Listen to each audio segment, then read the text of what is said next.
Hello dear friends, welcome to Lubu world. അപ്പോൾ ഇതാ ഇന്ന് വന്നിട്ടുള്ളത് സോസേജിൻ്റെ റെസിപ്പി ആയിട്ട് കേട്ടോ. അപ്പോൾ നമുക്ക് കണ്ടു നോക്കിയാലോ. അപ്പോൾ ഇതാ സോസേജ് ഒന്ന് കട്ട് ചെയ്തെടുത്തിട്ടുണ്ട്. ഇതേപോലെ ഒന്ന് കട്ട് ചെയ്തെടുക്കാം കേട്ടോ. പെട്ടെന്ന് തന്നെ ആയി കിട്ടിക്കോളും. നമ്മൾ കട്ടില്ലാത്ത രീതിയിൽ വേണം കട്ട് ചെയ്തെടുക്കാൻ. ഇനി അതിലേക്ക് ഒരു സവാള, ഒരു പകുതി തക്കാളി, വെളുത്തുള്ളി, പച്ചമുളക്, ഇഞ്ചി കേട്ടോ. അപ്പോൾ ഇതെല്ലാം ഒന്ന് കട്ട് ചെയ്തെടുത്തിട്ടുണ്ട്. ഇഞ്ചി പച്ചമുളകൊക്കെ ചെറുതായി കട്ട് ചെയ്തെടുത്തിട്ടുള്ളതാണ് കേട്ടോ. അപ്പോൾ ഇതാ എല്ലാം ഇവിടെ റെഡി ആക്കിയിട്ടുണ്ട്. നമുക്കിന്ന് പെട്ടെന്ന് ഉണ്ടാക്കിയെടുക്കാം കേട്ടോ. അപ്പോൾ അതാ എണ്ണ ചൂടായതിനു ശേഷം നമുക്കൊന്ന് ഇഞ്ചി പച്ചമുളകും വെളുത്തുള്ളി ഒന്ന് നന്നായിട്ടൊന്ന് മൂപ്പിച്ചെടുക്കണം. ഫസ്റ്റ് ഒന്ന് ഇട്ട് കൊടുക്കാം കേട്ടോ. സവാള ഇട്ട് കൊടുക്കുന്നതിൻ്റെ മുമ്പായിട്ട് നമുക്കത് ഇഞ്ചിയും പച്ചമുളകും വെളുത്തുള്ളിയും ഇട്ട് കൊടുത്തിട്ട് നന്നായിട്ടൊന്ന് വഴറ്റിയെടുക്കാം കേട്ടോ. ഇനി നമുക്കിതാ സവാള ഇട്ട് കൊടുക്കാം കേട്ടോ. ഇഞ്ചി പച്ചമുളകും വെളുത്തുള്ളിയൊക്കെ നന്നായിട്ട് മൂത്ത് വന്നിട്ടുണ്ട്. ഇനി നമുക്കിതിലേക്ക് സവാള ഇട്ട് കൊടുക്കാം. നന്നായിട്ടൊന്ന് വഴറ്റിയെടുക്കണം.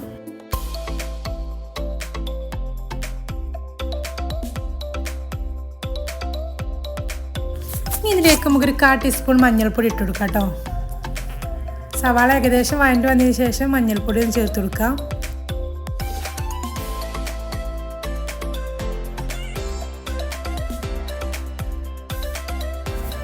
ഇതിലേക്ക് ഇതാ തക്കാളി ചേർത്ത് കൊടുക്കാം കേട്ടോ. ഇനി ഇതിലേക്ക് ഇതാ മുളക് പൊടി ചേർത്ത് കൊടുക്കാം കേട്ടോ. ഒരു 1/2 ടീസ്പൂണോളം മതി, ഒരുപാടൊന്നും വേണ്ട. നമുക്കിതിലേക്ക് ഒരുപാട് മസാലൻ്റെ ആവശ്യമില്ല കേട്ടോ.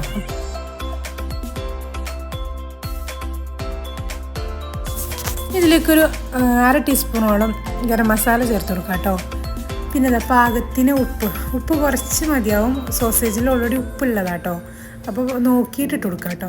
ഇനി ഇതാ സോസേജ് ഇട്ടിട്ട് നന്നായിട്ടൊന്ന് നമുക്കൊന്ന് ഡ്രൈ ആക്കി എടുക്കണം. ഇനി നന്നായിട്ടൊന്ന് മിക്സ് ആക്കി എടുക്കാം കേട്ടോ. മസാലയൊക്കെ പിടിക്കേണ്ട രീതിയിൽ നന്നായിട്ടൊന്ന് മിക്സ് ആക്കി എടുക്കുക. ഇനി ഒരു 10 മിനിറ്റോളം നമുക്കിത് ഇതേപോലെ ഇളക്കിയിട്ട് തന്നെ നമുക്കിതൊന്ന് വേവിച്ചെടുക്കണം കേട്ടോ. നന്നായിട്ട് ഡ്രൈ ആക്കി എടുക്കണം. അപ്പോൾ അത് ഏകദേശം ആയിട്ടുണ്ട് കേട്ടോ. ഒരു 10 മിനിറ്റോളം ആകുമ്പോഴത്തേന് റെഡിയാവും. പെട്ടെന്ന് തന്നെ റെഡിയായി കിട്ടും.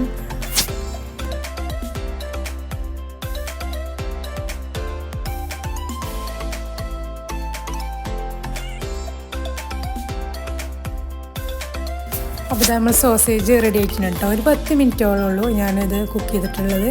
അപ്പോൾ അതാ സൂപ്പർ ടേസ്റ്റ് കേട്ടോ. ഒരുപാട് മസാല ചേർക്കും വേണ്ട, അടിപൊളി ടേസ്റ്റിലൊരു ഐറ്റം കേട്ടോ. അപ്പോൾ എല്ലാവരും ഉണ്ടാക്കി നോക്കണം. അപ്പോൾ ഇന്നത്തെ ഒരു വീഡിയോ സിമ്പിൾ വീഡിയോ ആയിരുന്നു കേട്ടോ. ഇഷ്ടപ്പെട്ടാൽ ഒന്ന് ലൈക്ക് ചെയ്യുക, അതുപോലെ സബ്സ്ക്രൈബ് ചെയ്ത് സപ്പോർട്ട് ചെയ്യാം കേട്ടോ. നെക്സ്റ്റ് ഒരു അടിപൊളി വീഡിയോ ആയിട്ട് വരാം. അസ്സലാമു അലൈക്കും, നമസ്കാരം.